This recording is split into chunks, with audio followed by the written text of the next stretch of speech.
अपना जीवन यापन कर रहा है। रतनलाल एक अधेड़ उम्र के आदमी योगेश्वर को कभी कभी अपनी रिक्शा से मार्केट या मंदिर छोड़ता है और कभी कभी बाजार से उसका सामान भी ले आता है। एक दिन रतनलाल योगेश्वर से कहता है, साहब, आपके पास गाड़ी है, फिर भी आप कभी कभी रिक्शा से क्यों जाते हो? इन शहर की गलियों को आराम से देखना मुझे बहुत पसंद है। ठीक है साहब, मैं चलता हूं, कल फिर आऊंगा। अरे रतनलाल, रुको तो।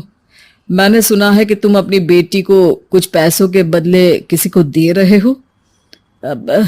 अभी किसी को बेचे नहीं तो क्या करे साहब। एक छोटा बेटा है, उसको पढ़ाना भी है, उसकी देखभाल भी करनी है, और अगर मैं बेटी को घर में रखूंगा तो उसकी शादी कैसे करूंगा साहब।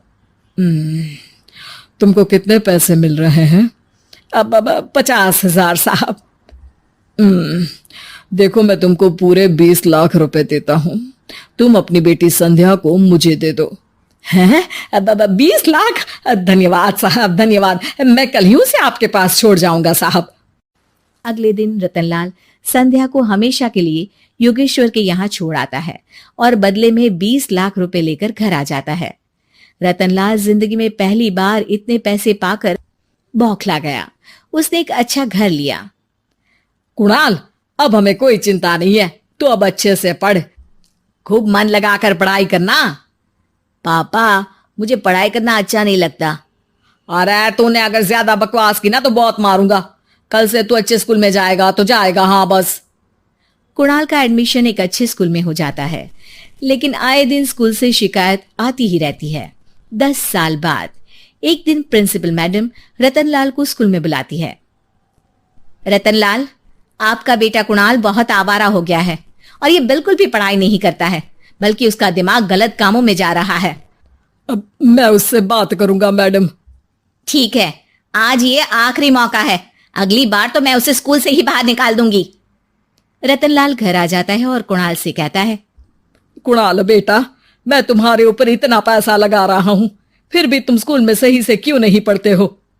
आप तो रहने ही दीजिए, मैं सब जानता हूं कि ये पैसा कहां से आया है। और वैसे भी अब ये पैसा मेरा है, मेरा जो भी मन होगा मैं करूंगा। आज के बाद मैं कभी स्कूल नहीं जाने वाला। रतनलाल को अपनी बेटी की याद आती है और वो रोने लगता है। 5 साल बाद कुणाल एक दिन एक लड़की को शादी करके घर ले आता है। पिताजी, ये मेरी पत्नी है स्वीटी। तुमने शादी कर ली? हाँ, शादी कर ली मैंने, दिखाई नहीं दे रहा? और अब से आप फिर से कमाना शुरू कर दो, बहुत बैठ कर खा लिया। कुणाल, तुम इस बुड्ढे को घर में क्यों रख रहे हो? देखो ना, ये शराब पीता है, इसे घर से बाहर निकाल फेंको। अरे स्वीटी, ये मेरे पापा है, कैसे बाहर निकाल दूं? और वैसे भी घर में कोई तो चाहिए ना काम करने वाला, नौकर समझ कर रख लो। इस बुड्ढी को तो घर से बाहर निकाल कर ही रहूंगी मैं कब तक इसके लिए खाना बनाऊंगी? स्वीटी एक दिन घर के बाहर पार्क में अपनी दोस्तों के साथ बैठी होती है। तभी वो रतनलाल को बुलाती है। पिताजी, मेरे कमरे में मैं अपना फोन छोड़ आई हूं, जरा लाकर तो देना। हाँ जरूर, अभी लेकर आता हूं। रतनलाल फोन लेकर आ जाता है। कुछ समय बाद स्वीटी के फ्रेंड्स भी चले जाते हैं। स्वीटी अंदर आकर शोर मचाती है। चोर चोर! कहाँ है चोर? मुझे तो यहाँ कुछ नहीं दिख रहा। अरे ये अलमारी खुली पड़ी है, जरूर किसी चोर ने ही खोली होगी। अरे कौन आया था यहाँ? यहाँ तो पिताजी आए थे बस। अरे बहू, मैं चोर नहीं हूं। मुझे तो आप पर अब बिल्कुल भी विश्वास नहीं है पिताजी, क्योंकि जब आप पैसे के लिए दीदी को बेच सकते हो तो आप चोरी भी तो कर ही सकते हो। अरे लेकिन वो सब तो मैंने तेरे भले के लिए किया था ना। मैं तो कहती हूँ कि हमें इनकी कमरे की तलाशी लेनी चाहिए। तुम बिल्कुल सही कह रही हो, चलो। स्वीटी और कुणाल दोनों रतनलाल के कमरे की तलाशी लेते हैं और उन्हें वहां स्वीटी की ज्वेलरी और पैसे मिल जाते हैं।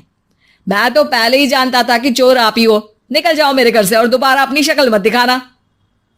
रतनलाल आंखों में आंसू लिए घर से निकल जाता है। स्वीटी मन ही मन सोचती है, आज तो मेरी प्लानिंग सफल हो गई। जैसा मैं चाहती थी ऐसा ही किया और बड़ी आसानी से उस बुड्ढी को चोरी का इल्जाम लगाकर घर से भगा दिया।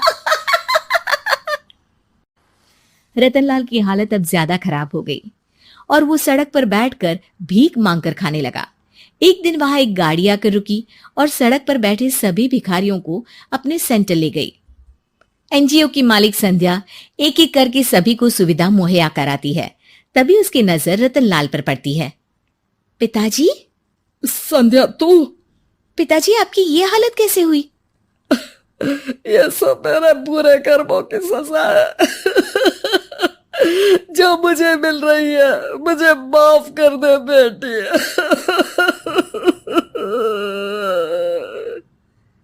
पिताजी, मैं आप पर बिल्कुल भी गुस्सा नहीं हूं, क्योंकि आपने मुझे यहां भेजकर अच्छा ही किया। मेरी जिंदगी बदल गई। लेकिन ये सब हुआ कैसे बेटा? आप ये नए कपड़े पहनो, तब तक मैं योगेश्वर अंकल को बुला कर लाती हूँ। योगेश्वर अंकल? हाँ अंकल। योगेश्वर जी ने तुझसे शादी नहीं की थी? नहीं तो पापा, उन्होंने तो मुझे पढ़ा लिखा कर इस काबिल बनाया है कि मैं आज सबकी सेवा कर पा रही हूँ। रतनलाल पश्चाताप करके रोता रहता है। तभी योगेश्वर भी वहां आ जाता है। रतनलाल जी, आपकी ये हालत कैसे हुई? इतने सारे पैसों के बावजूद भी? क्योंकि मैंने बेटे और बेटी में भेदभाव किया था। लेकिन आपने ये कैसे किया? मुझे ये जानना है, बताइए। सालों पहले जब संध्या छोटी थी, तब मैंने एक बार एक आदमी से तुम्हें बात करते हुए सुना था, जो कुछ पैसों में संध्या को तुमसे खरीद कर शादी करना चाहता था। मैं उस समय एनजीओ में बच्चों के लिए ही काम कर रहा था और मैं किसी भी लड़की की जिंदगी खराब होते नहीं देख सकता था। इसलिए मैंने अपने जीवन की कमाई का एक बड़ा हिस्सा तुम्हें दे दिया था। सच में कितना गलत था मैं। मुझे माफ कर दो। अब आप दोनों मेरे साथ घर चलो और आज मैं अपना सच्चा प्रायश्चित करना चाहता हूं। योगेश्वर और संध्या रतनलाल के साथ घर जाते हैं। स्वीटी दरवाजा खोलती है। चोर भिखारी, तू फिर से आ गया? चल भाग यहाँ से बुड्ढे। ये घर तुम्हारे बाप का नहीं, मेरा है। बाहर निकलो यहाँ से। रतनलाल